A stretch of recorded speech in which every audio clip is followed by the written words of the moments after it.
চাওক আপোনালোকে এনেকৈ প্ৰশ্ন এটা সোধে যাতে তাত প্ৰতিক্ৰিয়া হয়, তাৰপিছত আৰু প্ৰতিক্ৰিয়া হয়। গতিকে আপোনালোকেও অসমৰ পৰিৱেশটো চাই কিছুমান প্ৰশ্ন আপোনালোকেও সুধিব নালাগে। আপোনালোকে মোৰ পৰা এটা প্ৰতিক্ৰিয়া লৈ আকৌ সংগঠন কেইটাক গৈ সুধিব হিমন্ত বিশ্ব শৰ্মাই এনেকৈ ক'লে, আপুনি কি ক'লে। কিন্তু গুৰিটোতো মই নহয়, গুৰিটো আপুনিহে। এইটো মোৰ ভাষণ নহয়। আপুনি মোক এটা সুধি লয়, সুধি পেলাই তাতে গৈ পেলাই পুৰাটো নকয়, আধা কয় যে হিমন্ত বিশ্ব শৰ্মাই কৈছে যে নহয় বুলি। মই কি কৈছোঁ যে প্ৰক্ৰিয়াটো দীঘলীয়া, সংসদ যাব, কেবিনেট যাব, দীঘলীয়া প্ৰক্ৰিয়া, তেওঁলোকেও জানে। কিন্তু আপুনিতো মোৰ প্ৰতিক্ৰিয়া ল'ব যোৱা মানুহখিনিক এই গোটেইখিনি কথাটো কোৱা নাই। সেইকাৰণে এইটোৱে ডেঞ্জাৰ কথা। বহুত ঘটনাৰ পিছত মাৰপিট, আন্দোলন, গুলীয়াগুলীলৈকে হৈ যায়।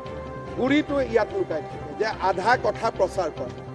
সেইকাৰণে মই কষ্টই পাওঁ, কিন্তু আপোনালোকক সন্তুষ্ট কৰিবৰ কাৰণে আহি উত্তৰকেইটা দিব লাগে। নহ'লে মই বহুত কষ্ট পাওঁ, কাৰণ আপোনালোকে পকাই পেলাই এনেকৈ কৈ দিয়ে। তেওঁক গৈ ক'ব হিমন্ত বিশ্ব শৰ্মাইটো নহ'ব বুলি কৈছে। মইতো নহ'ব বুলি কোৱা নাছিলোঁ, মই হ'ব বুলিহে কৈছিলোঁ।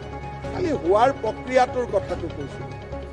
সেইকাৰণে পৰহিও সেইটো কামত লাগি আছে, আপুনি আজিও সেইটো কামত লাগি আছে, যাতে আজি আৰু গৈ মানুহৰ পৰা প্ৰতিক্ৰিয়া ল'ব পাৰে। কোন পেপাৰৰ বা আপুনি এইটোৱে গম প্ৰতিদিনৰ মালিকো এনেকুৱা, মানে কি ক'ম, বেয়া শব্দ কোৱাৰ কোনো ভাষা নাই। আলফাৰ দিনাৰ পৰাই অসম কেইখন জ্বলাই আছে। এটাইতো থিয় হৈ টিভিত জঁপিয়াই থাকে, নিজে কেতিয়াবা অকলে অকলেও আধা ঘণ্টা জঁপিয়াই।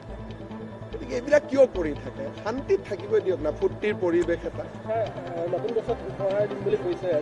আপুনি কোন পেপাৰ বুলি কওঁতে চবে হাঁহি দিছে। মানে কিমান লেভেল হৈ গৈছে প্ৰতিদিনটো আপুনি ভাবক।